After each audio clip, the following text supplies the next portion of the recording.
Bilasizmi, qachon ishingizda baraka bo'lishni boshlaydi? Qachonki siz natijaga ishlashni boshlasangiz. Ya'ni o'zingizni cho'mchigingiz emas, birovning cho'mchigini, birovning hayotini o'ylashni boshlasangiz.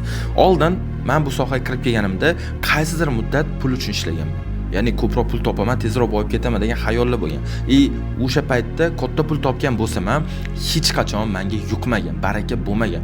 Doim olardim, xayolimda katta pul topolman, lekin u puldan qo'limga ham tegmasdi. Shu narsani tushunib yetdimki, men mijozlarimni qachon biznes haqida qayg'urishni boshlasam, ana o'shanda baraka bo'lar ekan. Va shu narsani o'zimni sinab ko'r. 2025-yilning boshidan o'zim agentsiyamni ochgan bo'lsam, faqat natijaga ishladim, faqat klientlarni rozi qilishga ishladim. Va hozirgi kunda hatto $500 topadigan bo'lsam ham, menga u juda katta baraka bilan kelyapti. Katta natijalarga, katta yutuqlarga men aynan shu qarorimni o'zgartirgandan keyin boshladim. Men o'ylayman, bu faqat bizning sohada emas, har qanaqa sohada ham agar siz mijozingizni o'ylasangiz, sizga sotib olib pul berayotgan odamni cho'mchigini o'ylashni boshlasangiz, menimcha o'shanda sizga ham Alloh baraka beradi.